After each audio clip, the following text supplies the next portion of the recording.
la historia de la iglesia cristiana. Y vamos a ver desde que se fundó la iglesia en Pentecostés hasta el siglo XXI, cuál ha sido el desarrollo de la iglesia a través de los siglos.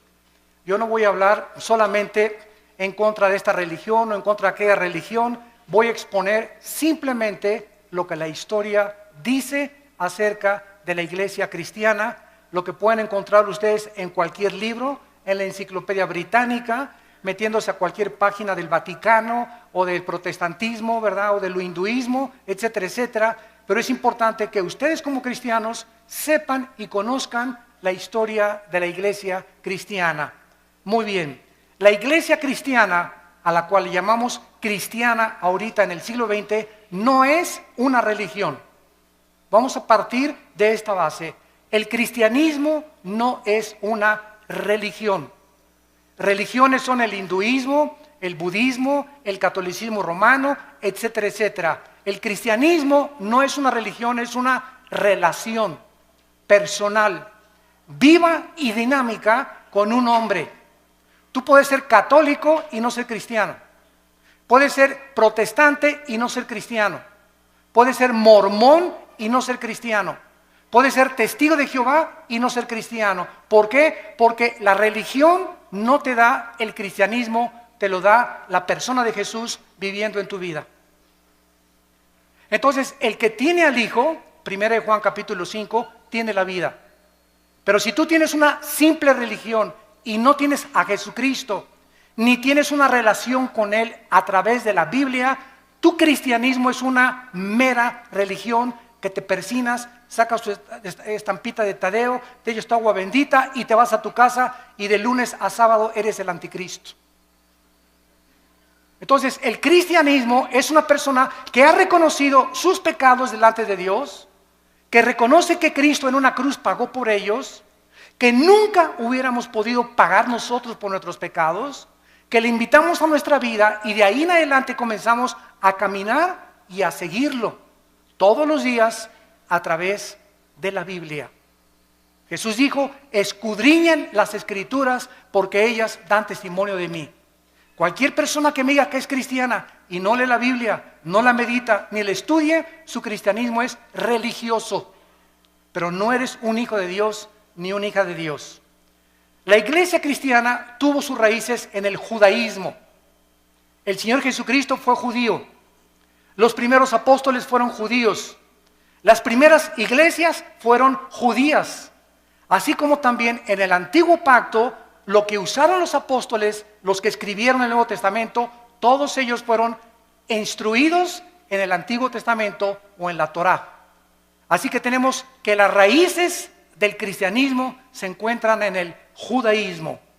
En Hechos capítulo 2 encontramos el primer retrato en la Biblia de lo que es una iglesia cristiana, actitudes que debemos de mantener nosotros también y conservar. Dice Hechos 2:42, y perseveraban en la doctrina de los apóstoles.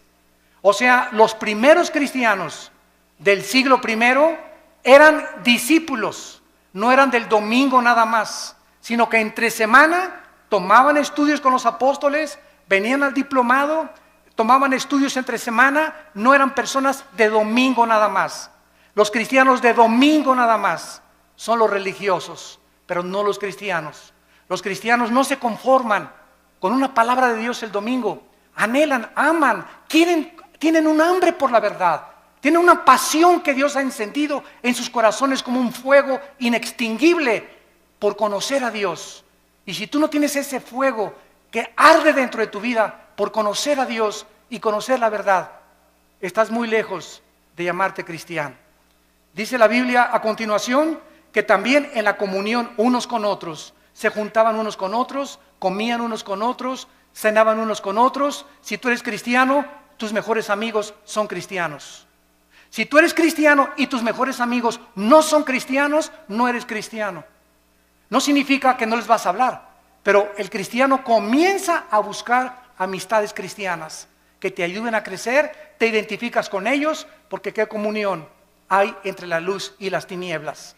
Entonces es imposible, ¿verdad?, que una persona que no camine con Cristo pueda identificarse con una persona que camina con Cristo, porque son intereses totalmente diferentes. Dice la Biblia, en el repartimiento del pan, o sea, en la Santa Cena y en las oraciones.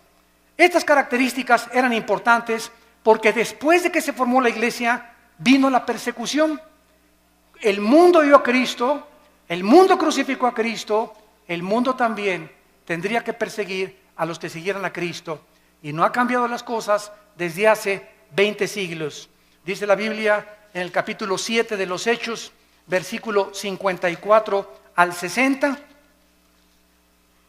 Oyendo estas cosas, se enfurecían en sus corazones y crujían los dientes contra él. Pero Esteban, lleno del Espíritu Santo, puesto los ojos en el cielo, vio la gloria de Dios y a Jesús que estaba a la diestra de Dios, y dijo: he aquí veo los cielos abiertos y al Hijo del Hombre que está a la diestra de Dios. Entonces ellos, o sea, los religiosos, dando grandes voces, se taparon los oídos y arremetieron con él. Versículo 59, y apedreaban a Esteban mientras él invocaba y decía: Señor Jesús, recibe mi espíritu. Y puesto de rodillas clamó a voz: no les tomes en cuenta este pecado, Señor. Y habiendo dicho esto, durmió. Porque de acuerdo a la Biblia, los cristianos no morimos en el sentido de que nuestra existencia cesa. Cuando un cristiano se muere, pasa a otra dimensión. Pasamos a otro plano de descanso eterno de nuestra alma. No dejamos de existir porque somos eternos, porque tenemos al Espíritu de Dios viviendo dentro de nuestra vida. La persecución arreció contra los cristianos. Primero vinieron las advertencias, les prohibimos que prohíban este evangelio. Después los torturaron, comenzaron los azotes y después la muerte. El primer mártir, lo acabamos de leer, se llamó Esteban. La persecución oficial contra la iglesia cristiana comenzó en el año 64 después de Cristo por el emperador romano Nerón. Duró 6 días y 7 noches. Nerón asesinó a 2 millones de cristianos. Ellos fueron quemados en los parques públicos, los echaban a perros rabiosos, los metían a un coliseo donde abrían la puerta a los leones, a los tigres, a las hienas, a perros rabiosos, para que ahí se los comieran y los deshicieran.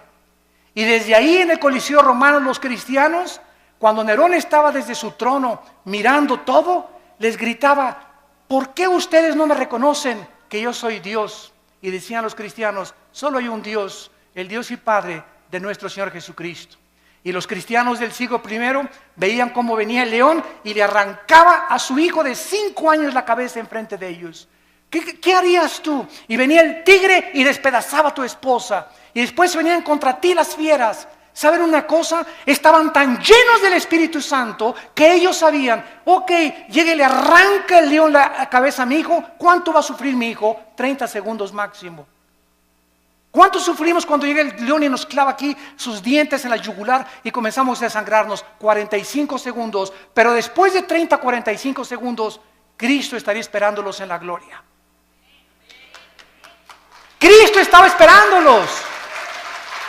La resurrección de Cristo, el hecho de que supieran que Cristo había resucitado de los muertos, fue lo que les impulsó y lo que les llenó de ánimo y de valor para enfrentarse a la muerte.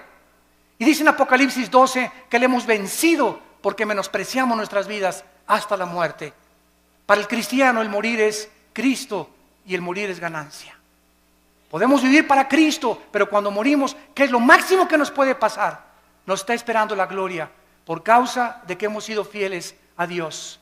Pero los cristianos del siglo XXI, ya no voy a la iglesia porque doña Chencha me hizo caras y me hizo fuchi. Ya no voy a la iglesia porque esta no tiene aire acondicionado. Ya no voy a la iglesia. Los cristianos del siglo XXI parece que fueron hechos de mermelada McCormick. Duermen en camas de seda, carros con aire acondicionado, casas con calefacción.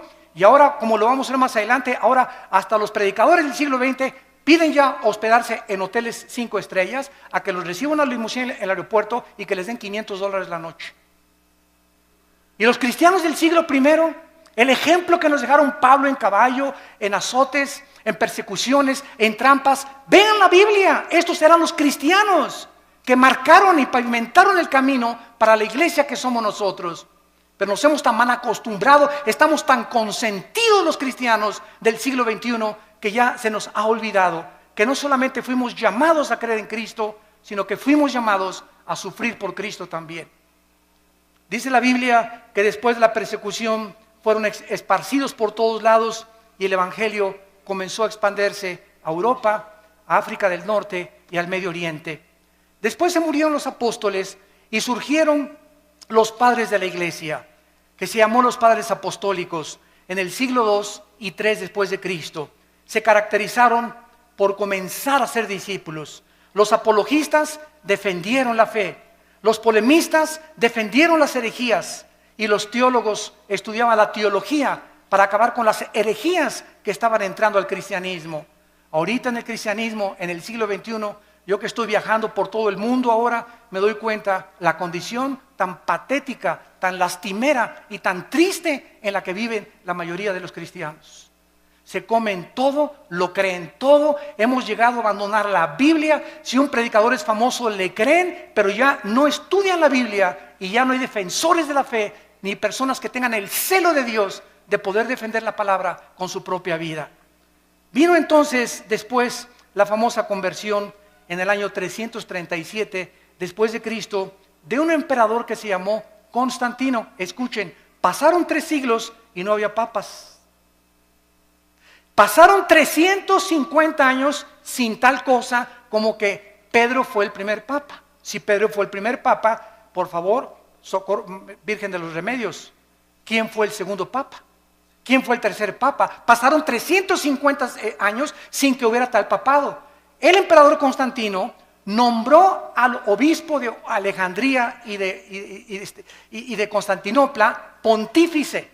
La palabra pontífex en el latín significa constructor de puentes, porque el pontífice comenzó a enseñar que él era el puente entre Dios y los hombres, no Jesucristo, sino ese hombre a quien el emperador romano lo nombró. Y después lo nombró vicario de Cristo, vicarius Dei Filii en latín, que significa representante de Cristo en la tierra. Bueno, el emperador romano, Constantino, iba el 27 de octubre del año 330 más o menos a Milvain en una batalla, y en el cielo vio una cruz. Él dice que vio una cruz que le dijo, signos vincitoris crucifix, bajo este signo vencerás. Constantino cesa la persecución del imperio romano contra los cristianos, ya no los persiguen a los cristianos, y él absorbe el cristianismo constantino como la religión oficial del imperio romano. Y desde Constantino a nuestros días, los cristianos son por herencia y por tradición y no porque han nacido de nuevo. Mi mamá fue católica, yo soy católico. Mi papá es budista, yo soy budista. Y así los padres heredan la religión sin que los hijos se hayan convertido a Cristo verdaderamente. Quiero decirles que Teodosio en el año 395 hizo oficial el decreto y ahora los cristianos, todos absolutamente, por ser hijos de padres cristianos, eran cristianos también. Vinieron después, en el siglo IX y X, en el año 1095, las cruzadas. El Vaticano, para recobrar la Tierra Santa de los musulmanes, ordenó 7 cruzadas en total. El papado apareció por primera vez hasta el siglo VI. 600 años pasaron sin que hubiera un jefe representante de todos los cristianos en el mundo.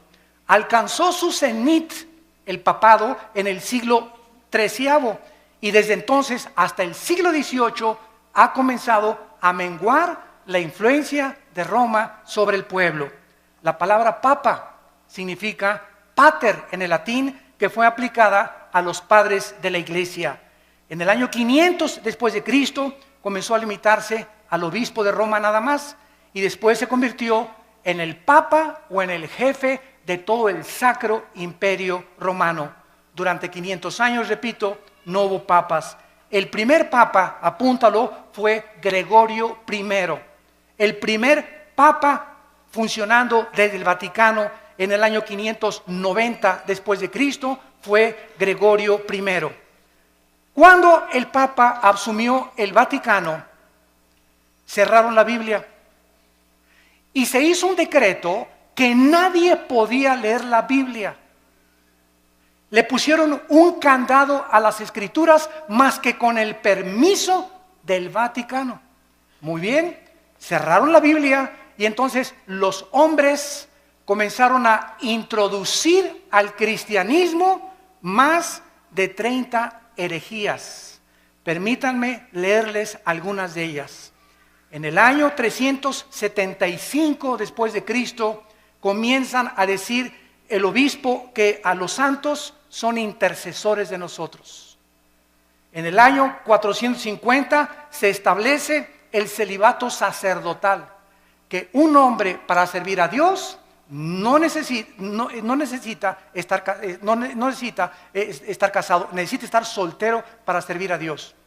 De ahí viene el grande problema de la pederastia, que últimamente han culpado a millones de personas y de obispos y cardenales que han protegido a muchos curas que violan a los niños menores de edad.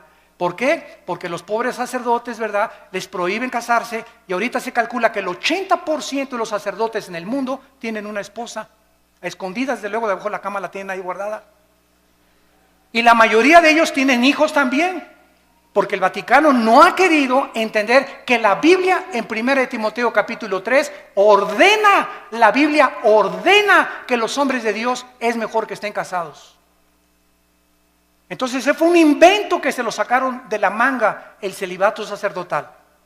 En el año 666 viene la extrema unción, que si una persona está agonizando y se va a morir, y llega un sacerdote y le ponen el santos óleos, la persona ya no tiene por qué irse al purgatorio, porque se le da la extrema unción. Si una persona se fue en pecador, borracho, parrandero y jugador, pero antes de morir le echan aceite, el sacerdote se salva del infierno. En el año 850 establecieron el agua bendita, que cualquiera que metiera la mano a la pilita y se hiciera el signo de la cruz, ya lo protegían los ángeles. En el año 1190 se comienza a vender la salvación, que el que diera más dinero al Vaticano se le daban 15,000 años de indulgencias en el purgatorio. En el año 1215 después de Cristo, se introduce la transubstanciación, que el sacerdote tiene el poder mágico de tomar una hostia y convertir la hostia en el cuerpo y la sangre de Jesucristo, y que cuando la persona toma la hostia está recibiendo a Jesucristo. Se lo recibe el domingo, se le sale de lunes a sábado y se le vuelve a meter el domingo. Digo, es que si seguimos una línea de lógica elemental es absurdo, pero ¿cómo es que millones de personas lo han creído? ¿Cómo es posible esto? Es que Cristo estableció la Santa Cena, claro, pero Él no dijo que al recibirlo, lo recibíamos a Él. Él dijo, esto representa mi cuerpo que es partido, hacelo en memoria de mí. Nunca dijo que teníamos que recibirlo a través de eso. Bueno, esta transubstanciación va en contra de todo el libro en el Nuevo Testamento de los Hebreos, donde la Biblia dice que los sacrificios y todas las cosas fueron suspendidas y que en una sola ofrenda, Cristo, al morir en la cruz, Él ha pagado por todos nuestros pecados. Después la iglesia introduce la misa con la transubstanciación. ¿Saben ustedes lo que es la misa? Yo le he preguntado con mucho respeto, se los digo, y vuelvo a repetir, estoy hablando la pura historia. La misa, el 95% de los católicos no sabe qué es la misa. Todos dicen que es la Eucaristía o que es la hostia.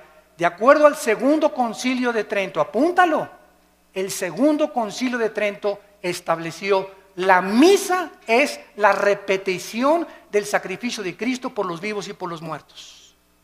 Cuando el padre entra al altar, levanta la hostia, y yo me acuerdo cuando yo fui acólito, me acuerdo todavía del latín, el padre dice, me introduzco al altar Dei, adeum quae juventudes meam, quae mis pea, quae mi dea, quae mi repulistis. Me introduzco al altar de Dios a ofrecer el sacrificio por los vivos y los muertos.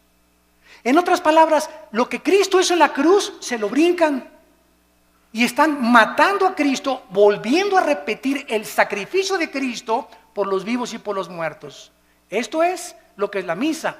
Por eso a los cristianos se nos prohíbe en Efesios 5, en 2 Corintios capítulo 6, que no hay comunión entre la luz y las tinieblas. No podemos los cristianos participar de un rito donde están ofendiendo lo que hizo Cristo en la cruz del Calvario. En el año 1303 se declara la peor de las herejías, que fuera de Roma no hay salvación. Que es la iglesia la que salva, no Cristo. La iglesia romana es la única que puede salvar. 1546 se agregan a la Biblia los libros apócrifos, que son más de 11 libros que no fueron aceptados como el canon de los padres apostólicos.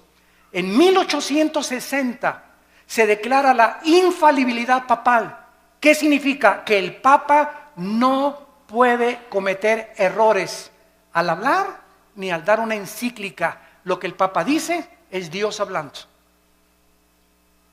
En 1860 se decretó que la misa, fíjense ustedes, que el Papa es infalible, que no puede equivocarse. Muy bien, pasan aproximadamente como un siglo, 1960 y 61, y el Papa Juan XXIII, un Papa gordito, a mí me caía muy bien porque era muy honesto. El Papa Juan XXIII, por primera vez desde el año 350 después de Cristo, por primera vez en la historia, el Papa Juan XXIII, en 1961, abre la Biblia. Y comienza a leer y comienza a decir, ah caray, ah Chihuahua, cuánto apache. Dios mío, pero ¿qué es esto? Dios mío, pero ¿qué es esto? Dios mío, pero este libro lo hemos abandonado. Y entonces el Papa Juan XXIII manda quitar la misa en latín. Y ya no se da en latín la misa. Ustedes que son de los 50 o que eran niños en aquella época se acordarán que entrábamos a la misa y era en latín. Ahora es en cualquier lado. El Papa Juan XXIII manda quitar las imágenes de las iglesias. Porque él se da cuenta que los santos no merecen nuestra adoración. ¿Cómo nos vamos a hincar delante de una estatua? Y manda quitar las estatuas de todas las iglesias. Hay muchas que los siguen todavía llevando porque son iglesias muy radicales. Pero el 80% de las iglesias católicas en el mundo ya no tienen imágenes más que de María de vez en cuando. El Papa se declara infalible. En 1634 se promulga que solo el Papa puede decir quién es santo y quién no es santo en la famosa canonización. Que si una persona se muere, el Vaticano investiga si esa persona nunca rompió un plato. O si esa persona hizo un milagro, para que se le pueda decir que es santo. Si tú lees el Nuevo Testamento, y les digo a todos mis hermanos católicos en el mundo que nos escuchan, que son verdaderamente cristianos, todas las epístolas a los Corintios, a los Efesios, a Filipenses, a Colosenses, a Tesalonicenses, comienza Pablo a los santos de Corinto, a los santos de Filipo, a los santos de Efeso. La Biblia nos declara santos en vida, no después de muertos. ¿Por qué? Porque la palabra santo no significa que seamos buenos. La palabra agios en el griego, que se tradujo santo, significa apartados para el servicio de Dios. De buenos no tenemos nada más que a Jesús dentro de nosotros, porque somos unidos dentro de maldad. Y por eso no podemos confiar en la maldad tan grande que tenemos dentro todos nosotros. Lo único bueno que existe en nosotros es la vida de Jesús. Por eso el Espíritu Santo quiere que dejemos vivir a Cristo y morir nosotros a la carne y crucificar nuestras pasiones y deseos para que la vida de Jesús se pueda manifestar a través de nuestra carne mortal. Esa es la vida cristiana, dejar vivir a Jesús mi vida. No ya yo, sino Cristo vive en mí. Y lo que vivo ahora en la carne, lo vivo en la fe por el Hijo de Dios. En el año 2000, que nos toca a todos nosotros, el Papa Juan Pablo II declara a María corredentora junto a Cristo de nuestra salvación. No solamente Cristo murió por nuestros pecados, María también. Los cristianos, déjenme decirles, respetamos a la Virgen María, más que cualquier católico. Los católicos le han dicho de los remedios de los Lagos, de Zapopan, de la Macarena, de los Remedios, y le han puesto nombres de Guadalupe, y la Virgen no se llama Lupita, ni se llama de Zapopan, la Virgen se llama María. Y nosotros la respetamos como la madre de Jesús y como una mujer increíblemente humilde. Pero ella no murió por sus pecados. Ella en Lucas capítulo 2, y esto está en las Biblias católicas, dice: me regocijo en Jesús mi Salvador. María le llama a su hijo su Salvador. ¿Cómo es posible que podamos creer que ella también está pagando por ella no fue crucificada? Es Cristo el único que merece la gloria, el Hijo de Dios. Ante estas barbaridades y estas herejías, que la mayor parte de las personas están ciegas, solamente cuando se nos caen las vendas y leemos la Biblia, nos damos cuenta que tenemos que escoger a quién le hacemos caso, a la Biblia o a los hombres, a los que nos enseñaron estas barbaridades sin tener apoyo en la Biblia, o le hacemos caso a la palabra de Dios. En Gálatas 1, del 6 al 8, dice la Biblia que si alguien anuncia otro evangelio, o si alguien predica otra verdad que la que no está en la Biblia, queda bajo maldición. En 1 Timoteo capítulo 6, del 3 al 5 dice: si alguno enseña otra cosa y no se resume solamente y conforma a las palabras sanas de Jesucristo, nada sabe, está envanecido, delira acerca de cuestiones, contiendas donde nacen envidias, pleitos, disputas de hombres necios, pervertidos, que han desechado la verdad de Jesucristo. La Biblia es la única guía, la única lámpara, la única luz que nosotros podemos tener. Sea la Biblia veraz, sean los hombres mentirosos. Después de esto vino la famosa Inquisición, que fue el colmo de Roma. Las matanzas y masacres contra todos los que se decían cristianos, los que no se sujetaban a Roma y al Vaticano, los que leían sin permiso la Biblia, como a miles de judíos y enemigos en 1198 después de Cristo. En el año 1198 después de Cristo, el Papa Inocencio III, apúntalo, Inocencio III ordena asesinar y exterminar a todos los que no le obedecían a él y no a la Biblia. Se confiscaban los bienes de las personas, los bienes materiales de las víctimas, los cuales pasaron a ser propiedad del Vaticano. Francia, España, Italia y Alemania y los Países Bajos sufrieron los errores en el nombre de Dios. Se comenzó a matar a la gente en el nombre de Dios. La religión, no el cristianismo. Por eso comenzamos poniendo las bases. El hecho que lo hayan hecho en el nombre de Dios no era el Dios de la Biblia, era el Dios que ellos han inventado. Solo en los años 1540 a 1570, el Vaticano asesinó a más de 1 millón de personas, más de 1 millón de personas en el nombre de Cristo. El Vaticano usó la Inquisición para mantener su poder. Y en el siglo XVIII, el Vaticano era el estado más millonario y rico de toda Europa. Ningún rey en Europa podía hacer nada, ni casarse con ninguna persona sin permiso de Roma. Se convirtieron en dictadores totales de Roma. En este tiempo se levantaron 4 hombres de Dios. Petrarca, en el siglo XII y en el siglo III, caudillo del Renacimiento italiano. Petrarca se paró enfrente del Vaticano y les gritó: cueva de ladrones, cueva del infierno. Lo crucificaron. Juan Wycliffe, profesor de la Universidad de Oxford, Inglaterra, predicó contra la tiranía espiritual del clero, se opuso a los papas, a los cardenales, a los monjes y defendió el derecho de que el pueblo podía leer la Biblia. Lo asesinaron. Juan Hus, rector de la Universidad de Praga, discípulo de Wycliffe, predicador intrépido, ataca los vicios del clero y el estado corrompido del Vaticano, condenó la venta de la salvación, de las indulgencias, rechazó la enseñanza del purgatorio que no está en la Biblia, fue quemado vivo, y los que seguían a Hus los condenaron a muerte en la hoguera por órdenes del Vaticano. Giacomo Savonarola, originario de Florencia, Italia, denunciaba como un profeta hebreo el sensualismo, los vicios y los pecados del Vaticano, porque a los 12 años de edad comenzaron a nombrar papas. Había papas que tenían 12 años de edad, eran niños y los hicieron papas y nombraron a más del 45% homosexuales. Jefes de la iglesia y representantes de Dios en el mundo. Giacomo Savonarola quiso acercarse al Papa Alejandro VI, apúntalo, el Papa Alejandro VI le dice a Giacomo Savonarola: te ofrezco hacerte cardenal si te callas la boca.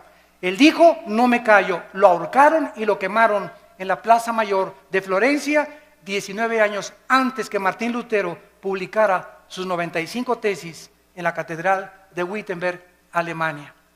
Y así llegamos al año 1550, 1546-50, cuando un monje llamado Martín Lutero vivía en Alemania y quería ser monje, un hombre sincero. Y pasó por Alemania un hombre llamado Juan Tetzel. Y Lutero oyó desde el convento donde él estaba recluido que este hombre que envió el Vaticano traía una caja y pasó por todas las calles de Berlín y por todas las calles de Alemania anunciando: en el momento que ustedes pongan un chelín en la bolsa que traigo aquí en esta cajita, el Vaticano les va a quitar 5,000 años de purgatorio. Cuando Lutero oyó que el Vaticano estaba vendiendo la salvación, se horrorizó. Y entonces, de alguna manera, una Biblia llegó a sus manos y leyó en Romanos 1:17: el justo por la fe vivirá. No por las obras ni por lo que demos a la iglesia, sino por lo que Cristo hizo en la cruz. Entonces, él se levantó totalmente del monasterio, se salió y fue a la catedral de Wittenberg y escribió Lutero las 95 tesis que decían: esto dice la Biblia, esto dice el Vaticano. Lo clavó en la catedral de Wittenberg en Alemania, pues se armó la revolución. Agarraron las tesis, se las mandaron al Papa. Y pues ya saben ustedes, ¿verdad?, que lo mandan llamar a Martín Lutero, y el Papa Sixto IV en el año 1476 había iniciado la doctrina de que se podía comprar la salvación con dinero. ¿Se parece a la iglesia del siglo XXI? Al ratito llegamos para allá. La venta de estas indulgencias era un permiso para pecar. O sea, tú puedes ser adúltero, tú puedes fornicar antes de casarte, pero si das dinero, se te perdonan los pecados. En 1517, Juan Tetzel comenzó a perdonar a todo mundo, y en el 31 de octubre de 1517, Martín Lutero clava las 95 tesis en Alemania. El Papa León X excomulga a Lutero, porque Roma podía mandar al infierno a los que ellos querían. Se llama la excomunión. Y le dijo a Lutero: te damos un mes, Lutero, para que te retractes de lo que acabas de decir. Lutero quemó públicamente la bula papal del Papa, y entonces Carlos V, emperador del Sacro Imperio Romano, Alemania, Austria, España y Países Bajos, invitaron a Lutero para que se presentara y se negara de lo que él había dicho. Lutero llegó y estaban como 100 cardenales del lado derecho, como 100 cardenales del lado izquierdo, y el Papa sentado en su trono. Y le dijo el Papa enfrente de todos el juicio que le hicieron: Martín Lutero, niegas lo que tú escribiste. Y Lutero llegó con la Biblia. Y Lutero dijo: aquí están las Sagradas Escrituras. Si cualquiera de ustedes que están aquí me demuestran con la Biblia que yo estoy equivocado, me arrepiento y niego lo que yo escribí. Nadie se pudo levantar para debatir a Lutero, porque nadie había leído la Biblia en 500 años. Todo era lo que los hombres habían inventado. Lo declararon muerto a Lutero, lo sentenciaron a muerte el Vaticano, y entonces los amigos o los príncipes alemanes le escondieron y le protegieron. En 1529 el Vaticano prohíbe las enseñanzas luteranas y les llama a los que seguían a Lutero protestantes. Por primera vez, por protestar contra lo que el Vaticano enseñaba. En el año 1559 había más de 400,000 protestantes y les cambiaron el nombre a hugonotes. El Papa Paulo III ordena el exterminio y funda un grupo llamado los jesuitas. Los jesuitas, dirigidos por un hombre soldado llamado capitán del ejército Ignacio de Loyola, para que él tuviera la autoridad del Vaticano con el ejército de los jesuitas de matar a todos los que leyeran la Biblia. Ir de casa en casa, y el que tuviera una Biblia, los jesuitas lo asesinaban y le quitaban la vida. Catalina de Médicis, madre del rey, ordenó matar el 24 de agosto de 1572 a más de 700,000 cristianos en un solo día. En memoria de la matanza, mandó el Vaticano acuñar una moneda que se llamó la moneda de Médicis, para celebrar que habían matado a 700,000 cristianos. Bueno, en 1607 viene toda la persecución en Europa. ¿Y qué hacen los cristianos en Europa? Se van a Inglaterra, huyendo del Vaticano, y agarran barcos, y entonces los cristianos comienzan a navegar y llegan a Estados Unidos. En el año 1607 llegaron los puritanos al estado de Virginia. En 1639 llegaron los bautistas al estado de Virginia, en Rhode Island, bajo el liderazgo de Roger Williams. En 1681 llegaron los cuáqueros al estado de Pensilvania. Y todos estos grupos que llegaron a Estados Unidos llegaron a América con la Biblia. Todos venían con la Biblia. ¿Se acuerdan la televisión, la serie que había que se llamaba Los Pioneros? Estados Unidos es la primera nación en el mundo, en la historia, la primera nación fundada en este libro. La Constitución la hicieron basada en la Biblia, a las monedas les pusieron In God We Trust, en Dios confiamos, y todo comenzó a crecer con la palabra de Dios.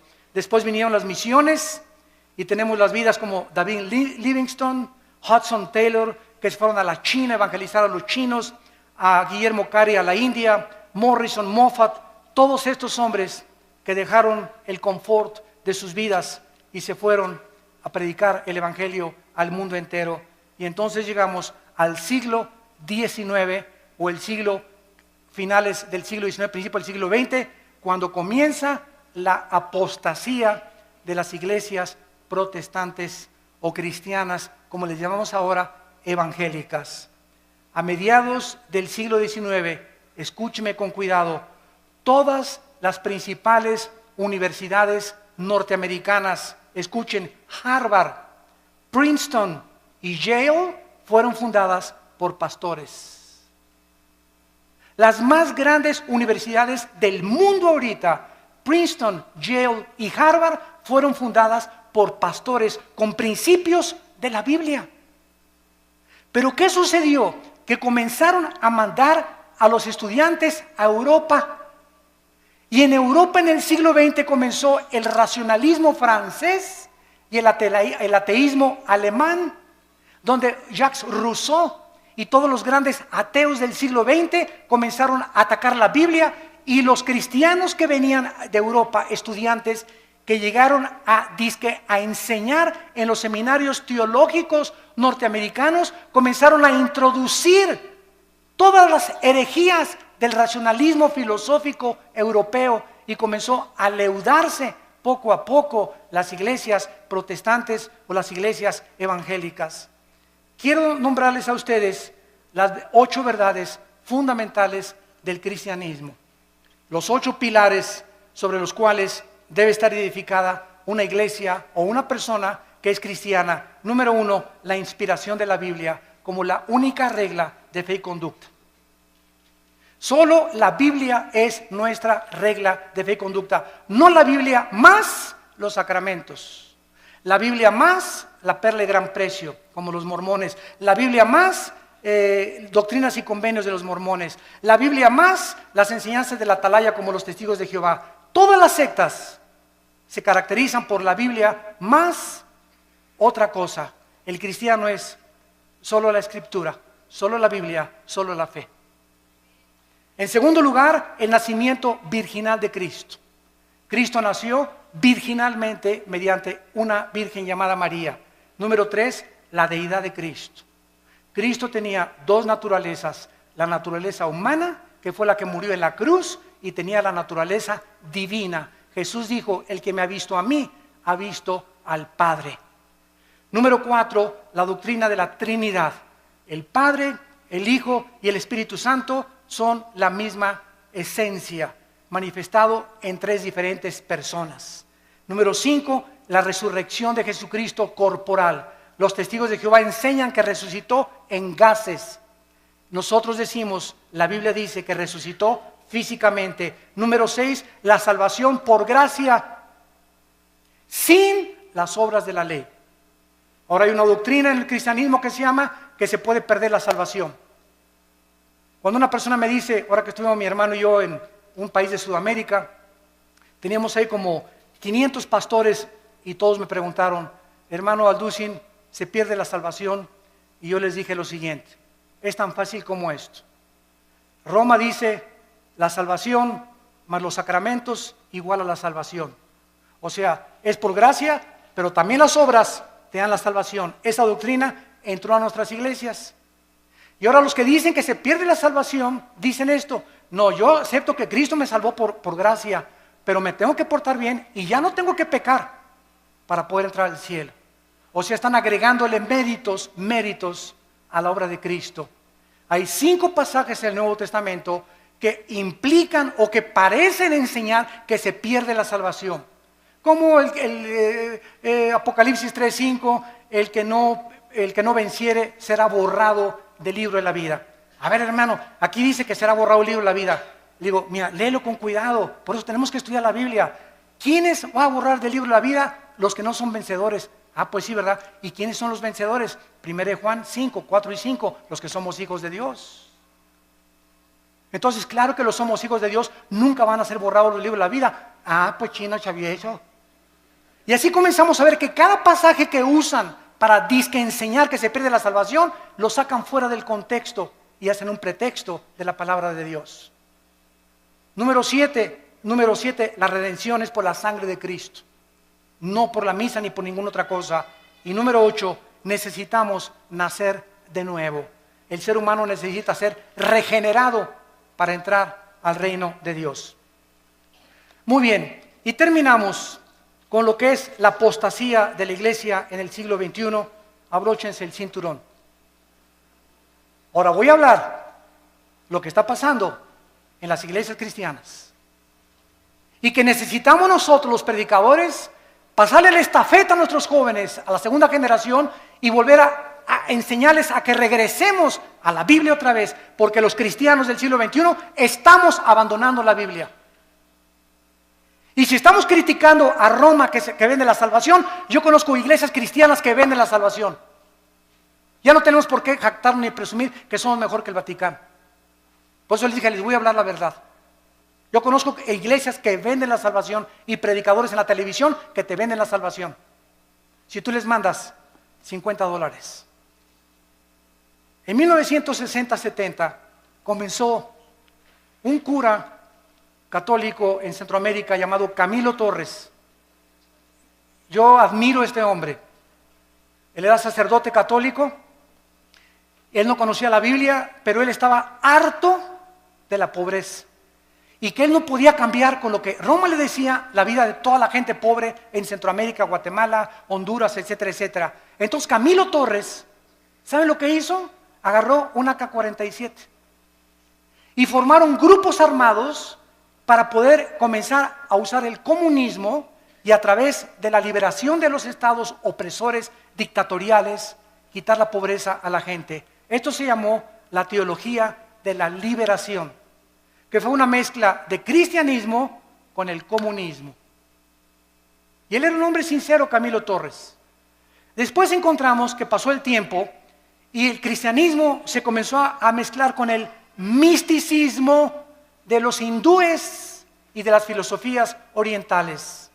Comenzamos a darles en los 70s y en los 80s del siglo pasado, a darle más experiencia y más validez a las experiencias místicas, y se comenzó a propagar la mentira. No vamos a hablar de doctrinas, las doctrinas nos dividen. Si leemos las cartas de Timoteo, le dice Pablo a Timoteo, predica la doctrina. Y comenzaron a decir, no hablemos de doctrinas, vamos a hablar mejor del amor, porque las doctrinas nos dividen. El pueblo de Dios comenzó a enseñar que si tú no hablas en lenguas, no tienes a Cristo. Que si no hablas en lenguas, no tienes el bautismo del Espíritu Santo. Esto es una herejía. Porque el don de lenguas, gracias a Dios por él, y no estamos en contra de este don.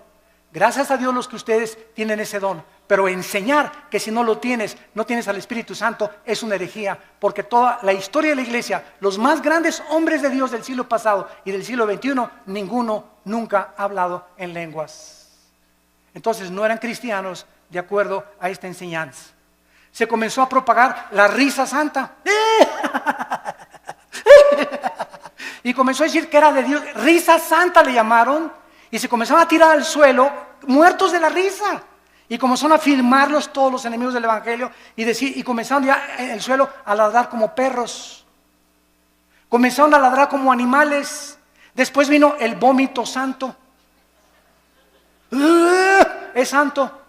En la iglesia, enfrente de todos, que porque lo que salía era el bautismo del Señor. Después comenzaron a mandar por la televisión trapos ungidos. Quiero decirles que si me mandan $100, este trapito se ungió con aceite de Israel. A mí qué me importa que haya sido con aceite de Metepec. El aceite del Antiguo Testamento no era el santo, representaba la unción. No había nada del aceite que fuera santo. Era el símbolo que él representaba nada más. Y ahora la gente, porque este es aceite de Jerusalén, ya tiene más validez que el aceite olivo o que el aceite que hacen en cualquier otro lado. Y comenzaron a ungir trapos, pero el predicador era famoso. Y como yo soy famoso, te mando el trapito, mándame $50 y lo pones bajo tu almohada y te quita el dolor de cabeza.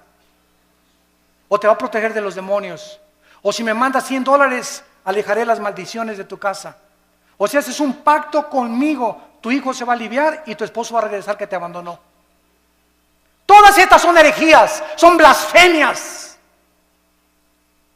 de la palabra de Dios, que tenemos que combatirlas, aunque nos cueste, como lo hemos dicho antes, nuestras propias vidas, nuestros propios intereses. Yo se los digo, a mí me han prohibido tantas cosas y tantas iglesias y tantos países la entrada. Hermano, yo tengo ya mi foto en casi todos los países, como persona no grata a las iglesias carismáticas.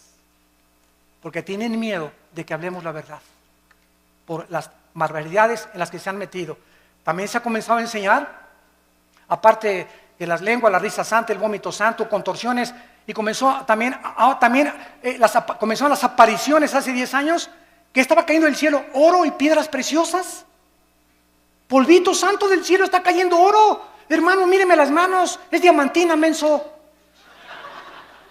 Alguien se juntó cuánto el ventilador y puso diamantina, burro. Me está cayendo oro del cielo.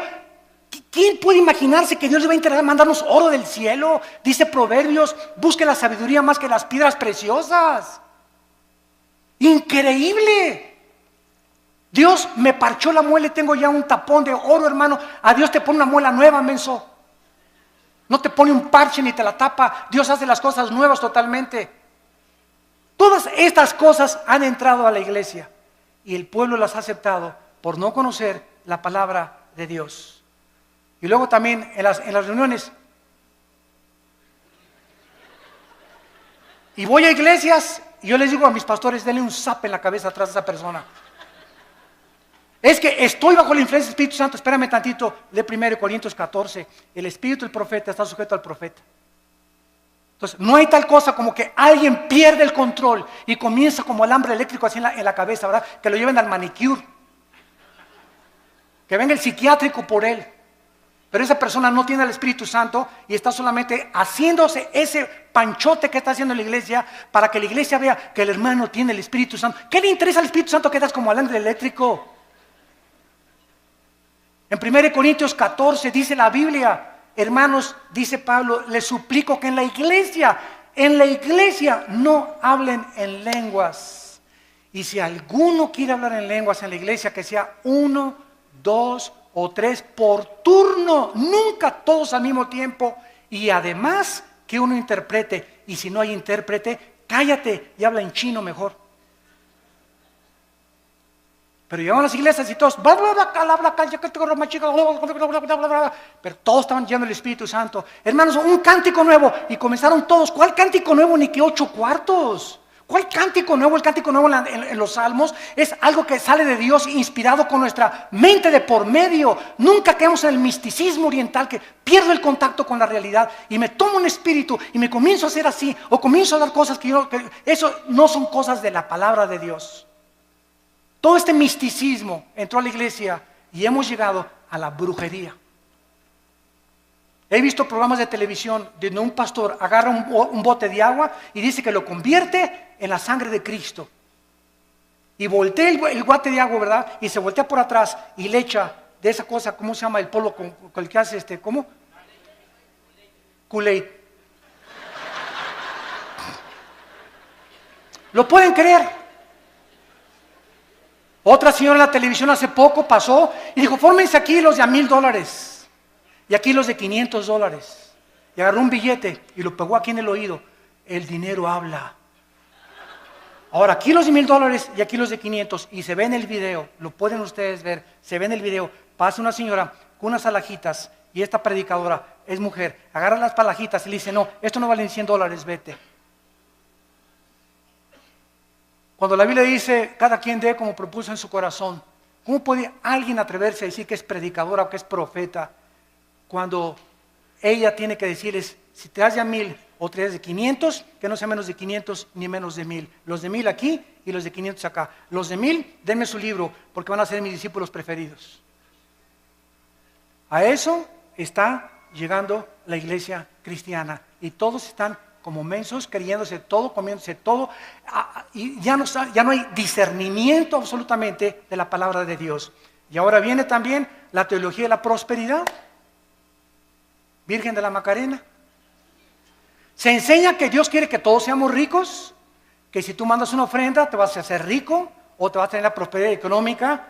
Y claro que Dios quiere prosperarnos. Y claro que Dios quiere bendecirnos. Segunda de Juan, yo quiero que prospere tu vida y tu vida espiritual y tu vida social y tu vida económica. Pero nunca se predica el precio que hay que pagar para esta bendición de Dios. Y es la santidad.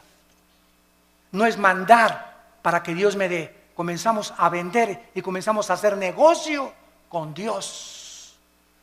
Es como los famosos pactos, ¿verdad? Los pactos ya se acabaron. A Dios le haces promesas, los pactos los inicia Dios. Ya no hay ninguna cosa que un hombre haga pactos con Dios. Hacemos los pactos nosotros, ya estamos bajo el pacto de sangre y ese pacto es incondicional. Ya no hay ningún otro pacto que hacer más que obedecer las sagradas escrituras. Cobrar por predicar. Me hablan el otro día de un país de Sudamérica. Hermano Alducin, lo invitamos a una cruzada aquí. Sí, con mucho gusto voy a orar. ¿Cuántos van a ser sus honorarios? ¿Cuánto van a ser sus honorarios? Me preguntan muchos pastores que nos están oyendo por televisión también. ¿Cómo que cuántos son mis honorarios? Pues sí, hermano, es que los predicadores que hemos invitado nos cobran $500 la noche con traje oscuro, con traje azul. Si quieren que llore, $50 más. Da risa, ¿verdad? Pero es la verdad. Que los recojamos en limusín, de desayuno, queso, cottage con uvas nada más, con agua una tal marca, que los transportemos en helicóptero, y el que trae avión, que le paguemos $10,000 para la gasolina del avión. O sea, el hermano viene nomás 3 días y le pagan la gasolina de un mes. Y les digo a los hermanos pastores, esos son mercenarios del Evangelio. Mercenarios del Evangelio. Blasfemos del Evangelio. Dice 1 Corintios capítulo 9, versículo 16. 1 Corintios 9, 16. Si anuncio el Evangelio, dice Pablo, no tengo por qué gloriarme. Me es impuesta necesidad. Y ay de mí si no anunciar el Evangelio, por lo cual, si lo hago de buena voluntad, recompensa tendré. Pero si de mala voluntad, la comisión me ha sido encomendada. ¿Cuál es mi galardón? Que predicando el Evangelio, presente gratuitamente el Evangelio de Cristo. ¿Qué me dicen los hermanos? Bueno, ¿qué nos pide entonces, hermano Alducin? Miren, pues págame el avión y un hotel, no importa si es una estrella. Ahora que fui a Guatemala estuve en un hotel, ¿verdad? De una estrella, creo que el ventilador casi me cae en la cabeza. Anduve 2 veces en burro y en caballo. No había ni en qué transportarme al estadio donde fue la cruzada de casi la mayoría de indígenas. Imagínense ustedes, ¿somos mejores que Cristo y que Pablo nosotros? ¿Qué pastores pirruration y qué nada? Exigir esas cosas, ¿cómo es posible? Que hemos llegado a ese grado. Nos hace llorar, nos hace hervir de enojo, con una ira santa contra la palabra de Dios. Lo que han hecho estos hombres y que están aceptándose como algo normal, porque lo peor de todo es que ya es algo normal, se está aceptando igual ya, los músicos igual, $15,000 si quieren un concierto. Oiga, pues que pague la vez, pues junten dinero y que los mande su iglesia. Nunca el cantante o el predicador es un negocio, es un ministerio llamado por Dios. Yo les digo a los hermanos, páganme el avión y el hotel, si me quieren acostar en el suelo, una cama de piedra. ¿Por qué acepto la invitación? Porque oré y Dios me quiere mandar a ese país. Y sabe una cosa, si ustedes me quieren dar una ofrenda, dénmela. Y si no me quieren dar una ofrenda, no me la den, porque yo no voy por ustedes, yo dependo del Dios Altísimo que está en el cielo.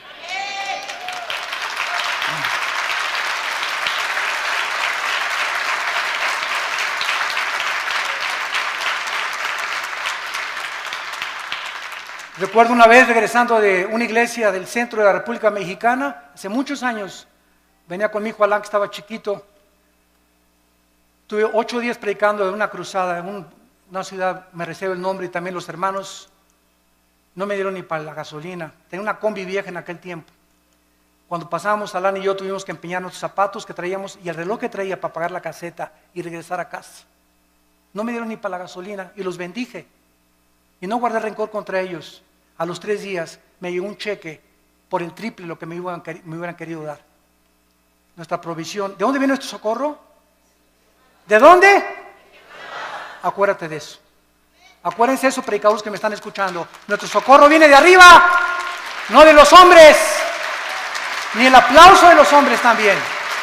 Y finalmente hemos llegado ya al final del siglo XXI, donde ahora la última herejía se llama el ecumenismo. Predicadores cristianos están permitiendo que ministros católicos, budistas o de otras religiones ocupen los púlpitos cristianos. Estamos uniéndonos, dizque para que todos seamos uno, espérame tantito, podemos ser unos mediante la verdad. No, el amor sin la verdad no es amor, es pasión. Y es solamente algo que brota de la carne. Es que mis hermanos católicos, mis hermanos mormones, espérame tantito, dice la Biblia que hermanos somos los que tenemos a Cristo. No le llames hermanos a cualquiera, todos somos criaturas de Dios, pero a los que le recibimos nos dio la potestad de ser hechos hijos de Dios. Así que, discúlpame, pero no eres mi hermano. Eres mi hermano si tienes a Cristo en tu vida. Y esto es lo que nos muestra la palabra de Dios. Yo soy el camino, dijo Jesucristo, yo soy la verdad y yo soy la vida. No hay ningún otro nombre dado bajo el cielo a los hombres en que podamos ser salvos. Hermanos en Cristo y los que nos ven por la televisión, es hora de regresar a la Biblia. Es hora de volver a desenterrar estas verdades escondidas que están siendo pisoteadas y aceptadas por el mundo entero. Aunque seamos desechados y rechazados, porque los hombres de Dios al final quedan solos en su vida. ¿Somos más grandes que Cristo? Abandonado por todos los discípulos. ¿Somos más grandes que Pablo? En una prisión en Roma, Pablo me abandonó, Alejandro, el calderero, el único que tenía era Timoteo.